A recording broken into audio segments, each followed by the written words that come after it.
1897 সুইজারল্যান্ডে হার্টজেল একটা বিশাল ইহুদি মুরব্বীদের একটা সংগঠন, প্রায় 200 ইহুদি মুরব্বীদের ইল্ডার অফ জায়নিজম অর্থাৎ জায়নিস্ট আন্দোলনের যারা নেতা, তাদেরকে নিয়ে সুইজারল্যান্ডের একটি বিশাল সম্মেলন করেন। সেই সম্মেলনে তিনি সকল ইহুদিদের সামনে যে চিন্তা ব্যক্ত করেন সেটি হলো ইহুদিদের জন্য আলাদা স্বতন্ত্র রাষ্ট্র জরুরি, তাদেরকে অর্থনৈতিকভাবে স্বাবলম্বী করা জরুরি, তাদেরকে সামরিক প্রশিক্ষণ দিতে হবে, এভাবে তিনি শিক্ষা খাতে তাদের সামনে আসতে হবে এবং বিশেষ করে মিডিয়া নিয়ন্ত্রণ নিতে হবে। এই অনেকগুলো তারা সেখানে প্রোটোকল মেনটেন করে, বিশেষ করে 3-4টা সেখানে উল্লেখযোগ্য তারা সিদ্ধান্ত গ্রহণ করে এবং বিশ্বের যে প্রান্তে ইহুদি থাক না কেন এক ইহুদি আর এক ইহুদিকে সাহায্য কর্মে মর্মে সিদ্ধান্ত হয়। আপনার 1904 সাল যখন আসলো, তখন যে ফ্রান্স এবং ব্রিটেন শত্রু ছিল তারা একটা চুক্তিতে আবদ্ধ হয়, একটা চুক্তি করে, তারা নতুন বিশ্ব ব্যবস্থার জন্য তারা চুক্তি করে। এই চুক্তির পরে বেশি দিন যায় নাই, আপনার চলে আসে 1917 সাল। 1917 সালে উল্লেখযোগ্য কয়েকটা ঘটনা ঘটে পৃথিবীতে।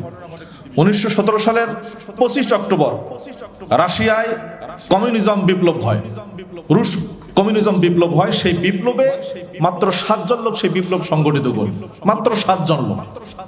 সেই 7 জনের 4 জন ছিল ইহুদি, লেনিনের নেতৃত্বে সেই বিপ্লব হয়।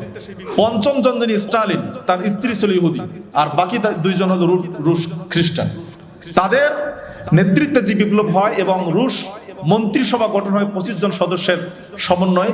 সেই 25 জন সদস্যের মধ্যে 22 জন হলো ইহুদি। তার মানে বোঝা গেল টোটাল রাশিয়াকে নিয়ন্ত্রণ করা শুরু করলো ইহুদিরা। এই ইহুদিরা নিয়ন্ত্রণ করা শুরু করলে, আমরা আগে বলছিলাম যে রাশিয়া প্রচুর ইহুদি বসবাস করত। তারা চিন্তা করলো যে এখন সময় এসছে ইহুদিদেরকে একটা যথাযথ জায়গায়, একটা ভালো জায়গায় তাদেরকে স্থান করে দেওয়া, এবং সেই আলোকে তারা ফিলিস্তিনকে বেছে নিল যে হ্যাঁ, রাশিয়ার ইহুদিদেরকে এবং অন্যান্য জায়গার ইহুদিদেরকে আমরা দেব ফিলিস্তিনের জায়গা। এটা হলো 25 অক্টোবরের ঘটনা। 25 অক্টোবরের পরেই, 1 সপ্তাহ পরেই 2রা নভেম্বর ঘটে সেই ঐতিহাসিক ঘটনাটি। আর্থার বেলফোর, যিনি ইংল্যান্ডের তৎকালীন পররাষ্ট্রমন্ত্রী ছিলেন, তিনি চিঠি লিখলেন তৎকালীন ইহুদি ধনাঢ্য ব্যক্তি এবং রাজনীতিবিদকে যে মাননীয় রাজা বা আপনার ইংল্যান্ডের প্রধানমন্ত্রী সম্মত হয়েছেন ফিলিস্তিনে একটা জমিতে ইহুদিদেরকে স্থায়ীভাবে তাদেরকে বসবাসের সুযোগ দেওয়ার জন্য আমরা সম্মত হয়েছি, আপনি এটা সবার মধ্যে প্রচার করে দেন। এটাই ছিল ঐতিহাসিক বেলফোর ডিক্লারেশন, যেটা 1917 সালের 2রা নভেম্বর ঘোষিত হয়েছিল।